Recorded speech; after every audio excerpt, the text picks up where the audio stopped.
Our world is entering an age of chaos. This is a direct quote from a UN chief. I'm going to play the clip for you guys. And we've been talking about this agenda. And we didn't know that it was going to go this far. We thought that a reset was going to occur much faster. A lot of this has been drug out. And many people are not going to be able to make it. And we're talking about folks that saw it coming, that tried to prepare. And the reason why I continue to put out content on a daily basis is because I saw a segment of the population that was starting to question, starting to figure out, wait, maybe this is one big crazy conspiracy that I need to figure out. And not only figure out, but take advantage of. And it reminds me of my mentor, Dan Pena. He said the only time he's gotten lucky in life was with his 3 children, his wife, and then in 2020 when we got Corona, as he calls it. And then it got better for him. In 2022, the Fed started to raise interest rates. And so that was the other aspect of it, higher interest rates.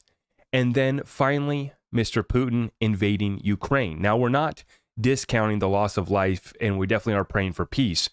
But the mentality of running towards the chaos, being that leader, bringing order to it, and this relates back to how we run our businesses and how we make our investments.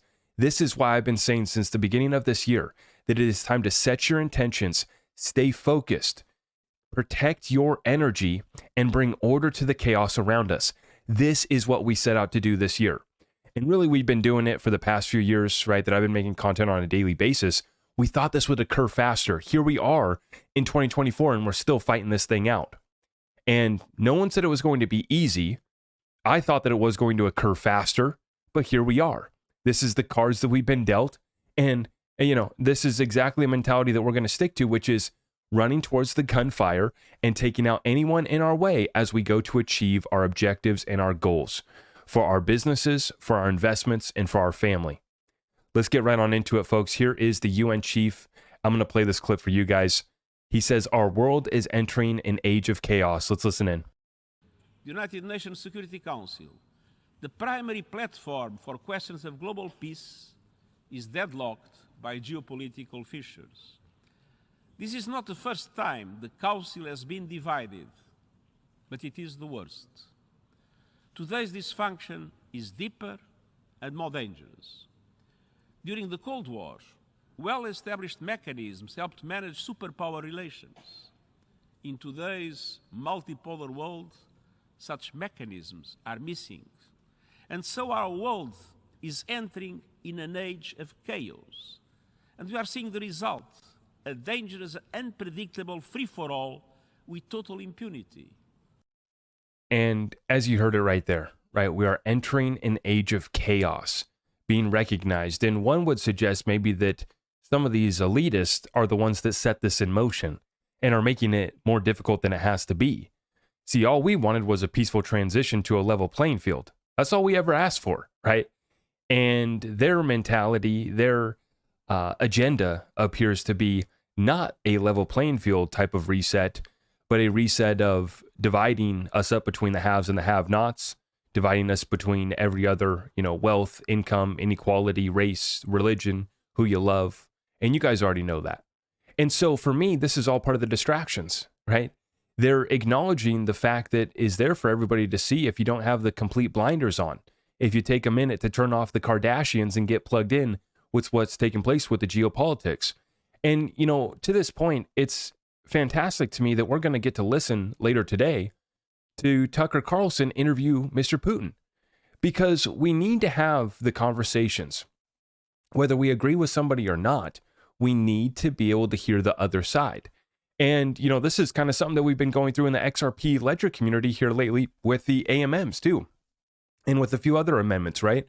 We've had disagreements, and I've been arguing along with many others, right, that our strength is the decentralization, the opposing ideas, and the fact that we can come together in a forum and a platform, whether it's on a Twitter space or whether it's, getting some of these guys on my show or other shows, right? An open forum conversation for us to move humanity forward. It's not just the XRP ledger.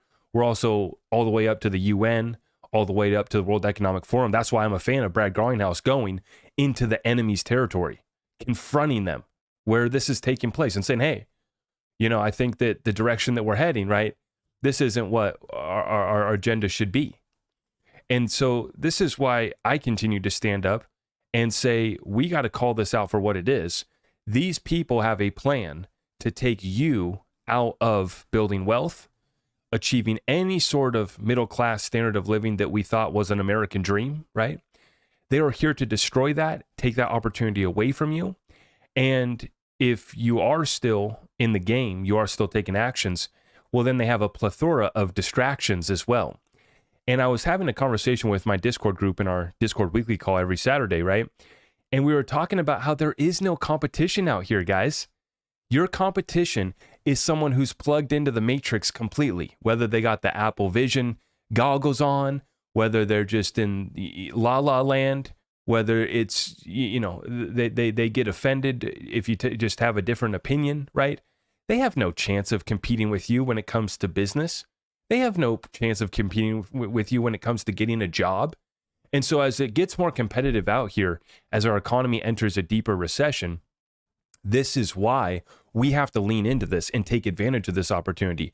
Although it might seem like the hardest time to start a business, it actually can be one of the most beneficial times to get ahead of any competition, to stand out amongst the crowd. And even if you're already just working a job, right? You don't got a business, but you're just at a job, you're working inside of some entity. Now is your time to shine and say, hey guys, we don't need to go into contraction like everybody else. We don't need to tuck our tail between our legs and give up. Let's lean into this. Give me more responsibility. Let me step up. I am going to need a raise for that, but let me take it on. And that's the mentality and approach that we need to be having right now, because I'm telling you right now that we have no competition. Do you think that someone that lives in the metaverse all day knows how to sell somebody face to face, shaking hands, looking someone dead in the eyes? Even if they do, you stand out because we're living in the real world still. We're not here for a participation trophy. We're here to bring value. And so, like I said, this is our time. We got to step into it and we got to understand it as well, too. That's why we try to decode the data and break this down so that everybody can understand. Because when we listen to Fed officials right here like Barkin, you got to decode these guys to understand what the heck they're saying. He is saying that recent progress on inflation might be a head fake, which I agree with, actually, right? In a MarketWatch interview, Richmond Fed president says it makes sense to be patient on rate cuts, right? This is what we've been saying. Daddy Pal's not coming to save the day. Mr. Trump isn't coming to save your business. Mr. Biden, well, you already know that deal, right? So it's up to us. And we can't just sit around here and hope and pray that they're going to pivot because it's going to work better for our business, because we need to refinance debt, because we want to, take out a loan, right? No, the average, Fed funds rate is about 4%. So we're a little bit above the average, but I think that it might be healthy considering we've been significantly below the average for so long, right? So that's part of this reset. That's part of what we have to understand here. Now, continuing on here, this is why we're reading headlines like this one right here. Picture of everyday Americans going grocery shopping, running a restaurant, right? You got a truck driver right here. Why are Americans so down on a strong economy? Well, it's because it's not a strong economy. Many feel their long-term financial security is vulnerable to wide-ranging social and political threats, and they're right to feel that way, I would argue, right? Now, Clayton Wiles, a truck driver in North Carolina, earns about 20% more than 3 years ago. Christine Funk, a nurse in Ohio, has won steady pay raises, built retirement savings, and owns her own home. Alfredo Arguella, who opened a restaurant outside Nashville when the pandemic hit, now owns a second one and employs close to 50 people. But ask any of them about the state of the American economy, and the same gloominess surfaces. Unstable is how Arguella describes it, said Funk. Even though I'm okay right now, there's a sense it could all go away in a second. And this is it right here. When you go talk to the small business owners, when you go talk to the truck driver, and they mentioned in this article, he got a 20% raise. That nurse getting a bunch of raises, right? And your pay in the last few years could be up 10, 20%. That's fantastic. What's the real rate of inflation? Well above 20% on anything that matters, which is why even if you're getting a little bit from the wage increase, it's not enough to keep up. And this is why for those that have a little bag, have a little wealth, we have to figure out ways to protect this against the inflation that's not going away. Even the Fed official is admitting it, saying that inflation, the most recent downturn, could be a head fake. We need to keep rates higher for longer, and we're going to have to, wait for the data to confirm it's safe to cut rates back down. And so this is the market that was pricing in 6 rate cuts last year. We got 0. Same market that was pricing in rate cuts here in January, just, what is that, a week and a half ago at the last Fed meeting, and that didn't happen. Same market that's predicting that a March cut's coming, that's not going to happen, which pushes us all the way out till May. And even when the Fed does start to cut rates, historically, especially in the last 44 years, we've only seen one time where they weren't cutting rates into a recession that was already there or shortly they're going to follow.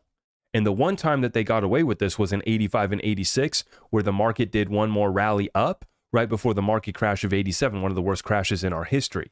So just understand that. The odds of them achieving a soft landing are stacked against them. Now, let's continue on here because this is what we're up against in the United States of America. Warren Davidson. The Bill of Rights was put in place by our founders out of the concern that the federal government could be turned against our citizens. Sadly, that's where we are today. I'm honored to join the Weaponization Committee to fight back against federal overreach. I'm not going to play this. It's about a 1-minute clip. You guys can check it out if you want later. But he goes on to say, right, this committee right now is here to check that bureaucracy beast that we've been talking about. This is why it's so important that we keep on putting up the fight. And I get it. It's, Zach, you're asking me to, step up at my job. You're asking me to start a side hustle. You're asking me to understand real estate. You want me to understand DLT. You want me to understand the AMM. And yeah, that's what I'm here to help you with, right? I try to simplify all these things and make it consumable for you to understand. But the other part of it too is that if we don't put up a fight, we've lost the opportunity that we so seek. And so, this is great talk from Warren Davidson. We've been getting a lot of good talk. And now we have another committee. But we're so far past that. But they're not going to hear us unless we speak out. They're not going to change unless we continue to speak out. And quite frankly, we're not going to have anything happen until we vote them the hell out too. So that's why it's so important that we stand up here on that legal battlefield as well too. Yesterday, I dropped a video talking about Janet No-Tell and Yellen urging Congress for clarity. You guys can check that one out if you want the full breakdown on the legal battlefield. Very important. Now, final point here for today's update. We have this one from Ian Binns. The SEC may be forced to declare Ethereum a security after controversial new launch. This is the launch of Prometheum, which is the first, I guess they're I don't know if they're a broker-dealer or if there's an exchange. I forget the exact classification that they are, but they're the first SEC-sanctioned or approved exchange. And the first product that they want to offer, Ethereum. And so now the talk of the town is that basically this is going to force the SEC to have to answer yes or no, is Ethereum a security? Because they've already approved the Prometheum platform. And so now, the first offering that they want to bring is Ethereum. This is set to get a little bit interesting here.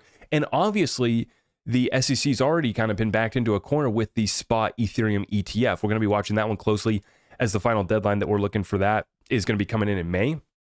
And so how is the SEC going to approve the spot Ethereum ETF if they can't even answer yes or no, is Ethereum a security? We've seen Gary Gensler get asked it time and time again. We see Jay Clayton get asked it. Can't say it. Now, Bill Hinman, well, he was willing to go to the podium and he was willing to share his thoughts. But you ask any other commissioner at the SEC and they won't give you a straight answer. And you're seeing they have no shame as they just push through the new rulemaking on dealers as well.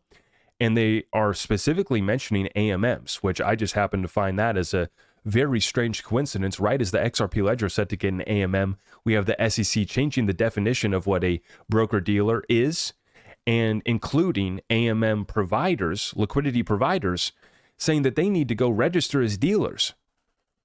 So this is getting a little interesting here, folks. But the good news is, like we started off by saying, with this chaos comes a tremendous amount of opportunity, more opportunity than even someone who's tapped in and taking action like myself can even get to.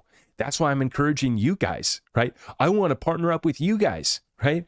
I don't have the time to run, and get to all these opportunities. So that's why I love to hear our community taking action, taking on a new role at their job. I've had some people here hit me up recently talking about how they just got hired by some of the biggest platforms that we talk about every single day. I wish I could share it with you guys, but I mean, we have folks making moves. We have folks starting side hustles, starting businesses, getting prepared. And that's what it's going to take to get us through this opportunity. And he who stays focused longest, he or she, whatever you call yourself, he who stays focused longest will win most. That's why we got to stay tapped in. I appreciate everyone for stopping by. Everything else can be found at my website, zachrector.com. And I got more content coming later today. So make sure you subscribe, hit that notification bell. Thank you so much. We'll see you. I am your host, Zach Rector. I really appreciate all of the love and support. If you want to support the channel, just remember that you can start by smashing that thumbs up for me, sharing this content far and wide, and everything else is at my website.